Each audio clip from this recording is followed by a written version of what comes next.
Hello students, welcome to our channel. So today we are going to start with the unit that is nationalism and imperialism, जो कि last part है आपकी पूरे chapter का और बस आपका चैप्टर थोड़ी देर में ख़त्म होने वाला है. ठीक है, so let's start with it without wasting any time. By the last quarter of the 19th century, nationalism no longer retained its idealistic liberal democratic sentiment of the first half of the century but became a narrow creed with limited ends. तो होता क्या है बेटा, हमने nationalism का मतलब देखा था. नेशनलिज्म का मतलब क्या था?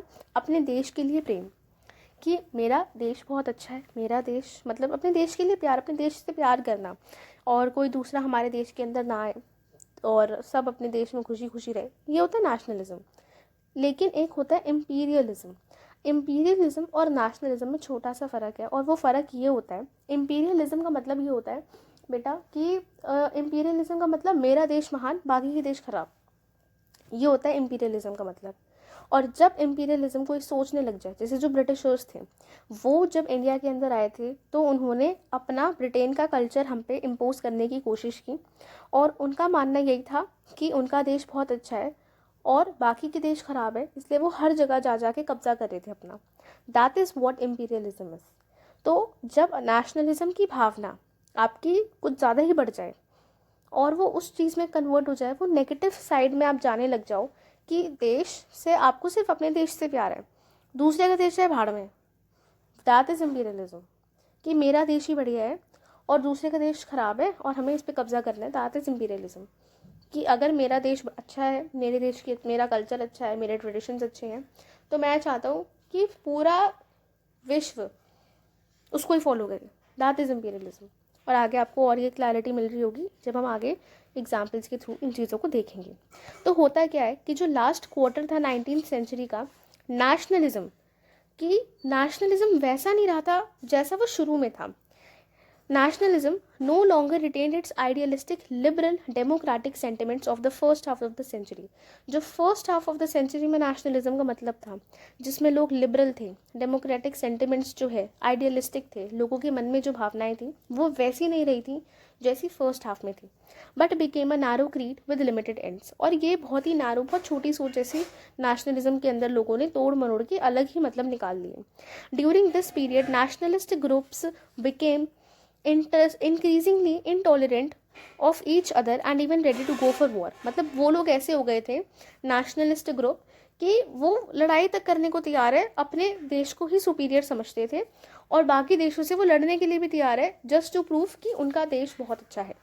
द मेजर यूरोपियन पावर्स, जो यूरोपियन की मेजर पावर्स थी, in turn manipulated the nationalist aspirations of the subject people in Europe to further their own imperialist aims. अपने इम्पीरियलिज्म के जो एम्स थे उनका पूरा करने के लिए वो नेशनलिज्म के नाम पे इम्पीरियलिज्म कर रहे थे.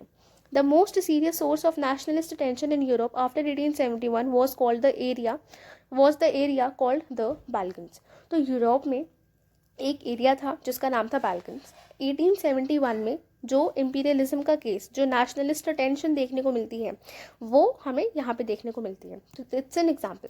The Balkans was a region of geographical and ethnic variation comprising modern-day Romania, Bulgaria, Albania, Greece, Macedonia, Croatia, Bosnia-Herzegovina, Slovenia, Serbia, and Montenegro, whose inhabitants were broadly known as Slavs. अब देखो मैंने इतने सारे नाम बोल दिया, मैंने दोबारा तो पढ़ूंगी नहीं.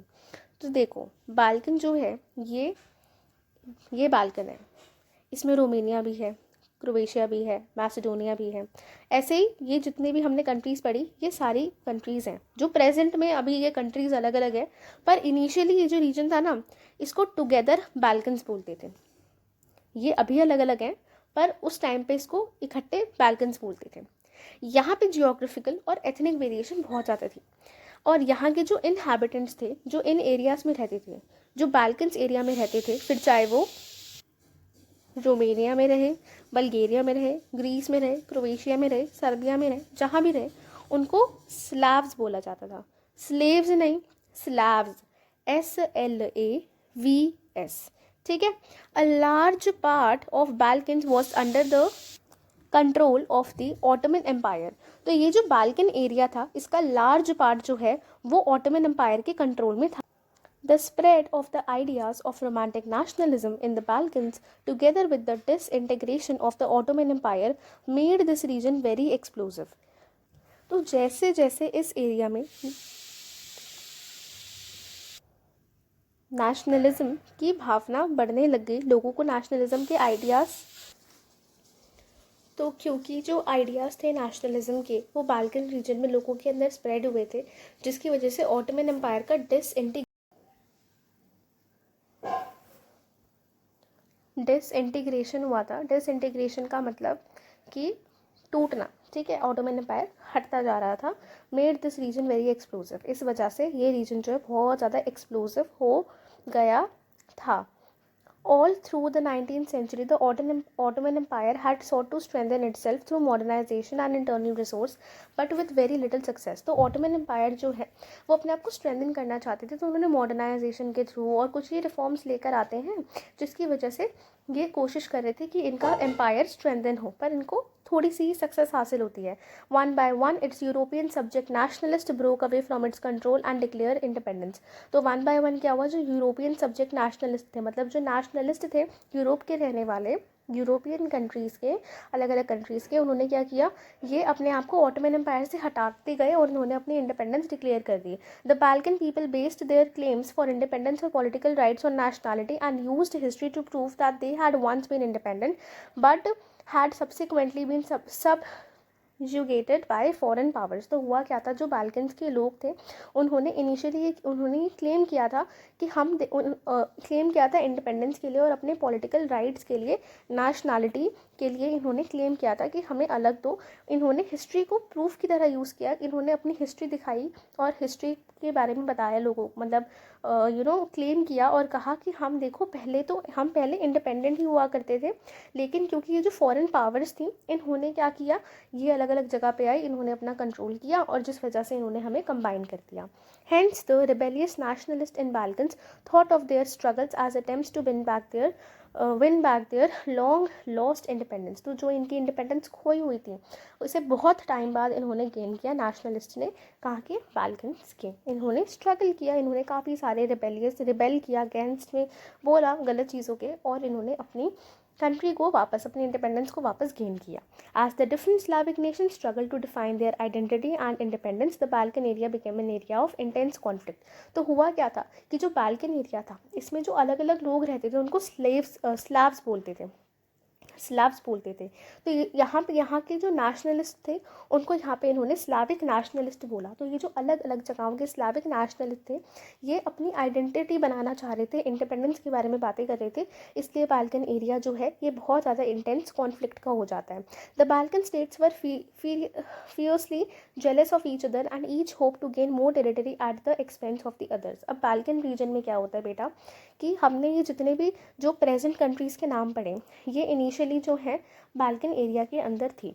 तो इन्होंने क्या किया कि ये अपनी इंडिपेंडेंस गेन करना चाह रहे थे, और जब ये अपनी इंडिपेंडेंस गेन कर रहे थे ना, तो जैसे कि ये एरिया है, ये लोग अपनी इंडिपेंडेंस गेन कर रहे हैं कि हम देखो हमारा तो इन्होंने अपने आप को इंडिपेंडेंट घोषित कर दिया। अब जब ये इंडिपेंडेंस अपनी घोषित कर रहे थे तो ये चाह रहे थे कि हम एक बड़ा एरिया ले लें, तो ये दूसरी टेरिटरी के अंदर कब्जा करना चाह रहे थे और चाह रहे थे कि हम दूसरे की जो कंट्री है जो लोग अपनी इंडिपेंडेंस डिक्लेयर करने वाले हैं उनके रीजन को ये ऑक्यूपाई कर लें, ठीक है। तो इस वजह से बाल्कन्स के एरिया के अंदर जो स्लाविक नेशनलिस्ट थे ये इन्होंने खुद की इंडिपेंडेंस की तो डिमांड करी कि हमारे इस एरिया पे हमको अकेले रहने दो, पर साथ ही साथ जो दूसरे की टेरिटरी थी उसको भी ये चाहते थे कि ये हमारे अंडर में ही आ जाए अपना लैंड एरिया बढ़ाने के लिए। तो ये एक दूसरे से, जो बाल्कन की स्टेट थी, ये लोग एक दूसरे से जलते थे और चाहते थे कि इनको ज़्यादा टेरिटरी मिल जाए, फिर चाहे दूसरे की छिन जाए, हमें कोई मतलब नहीं है। जैसे ये वाला जो एरिया है जिसको मैंने शेड किया हुआ है, कलर थोड़ा चेंज करती हूँ,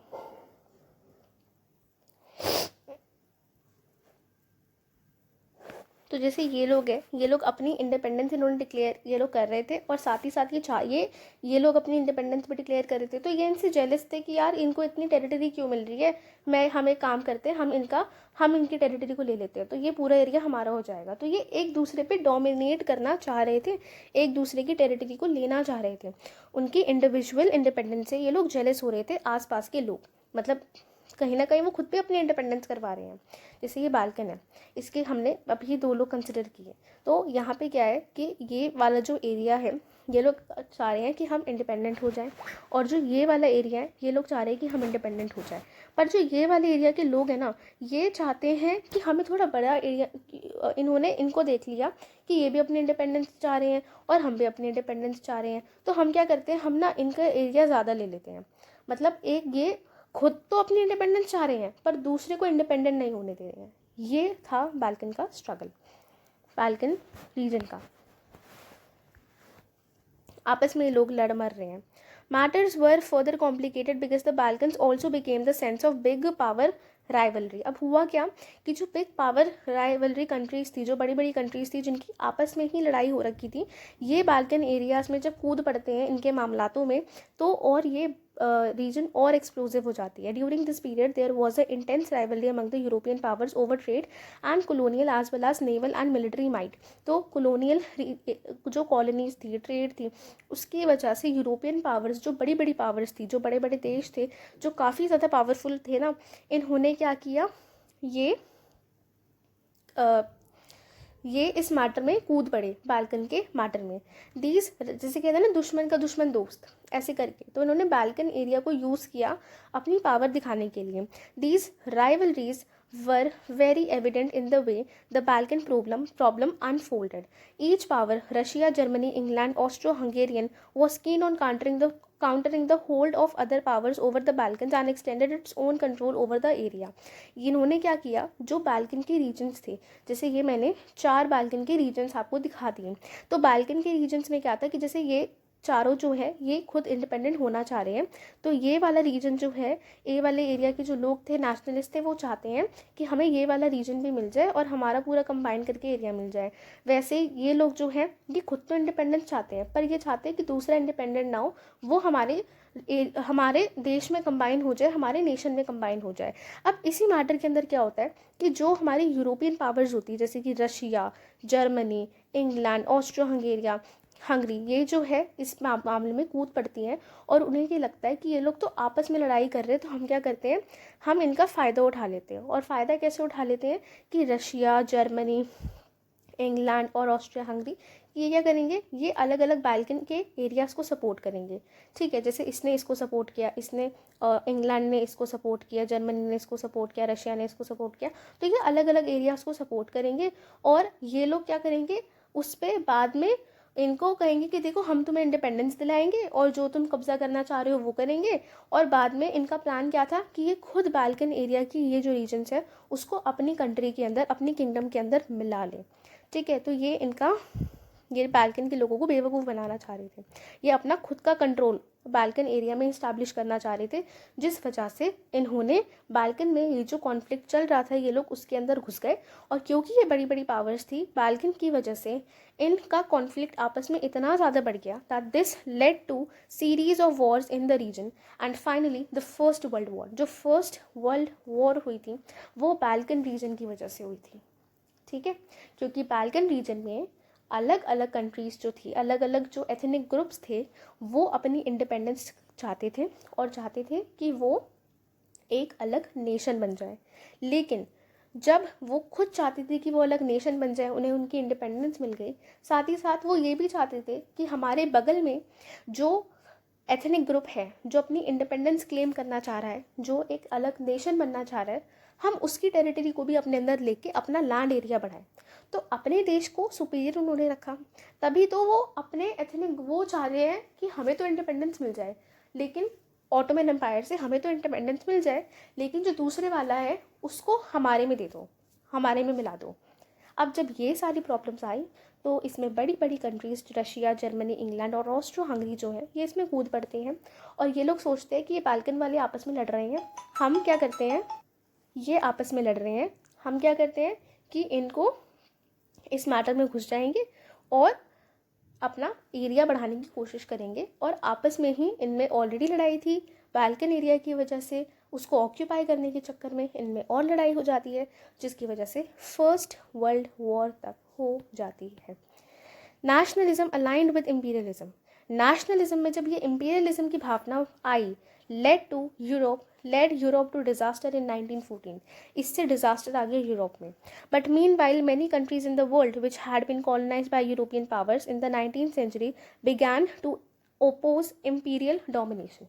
और जब 19th century में ये जो colonial कॉलोनाइज करना शुरू किया यूरोपियन पावर्स ने, लोगों ने इस इम्पीरियल डोमिनेशन को ओपोज किया. जैसे जो ब्रिटिशर्स थे, इन्होंने भी काफ़ी सारे नेशंस को के ऊपर कब्जा किया था जाके, उनके ऊपर ये अपने आप को मतलब अपना डोमिनेशन जो है वो शो कर रहे थे. इम्पीरियलिज्म जो है वो भावना उनके अंदर थी, तभी उन्होंने इंडिया को भी अपने कब्जे में किया था. लेकिन जब लोगों को इस चीज़ की समझ आई तो उन्होंने इसके अगेंस्ट में इम्पीरियल डोमिनेशन के अगेंस्ट में लोग बोलने लग गए.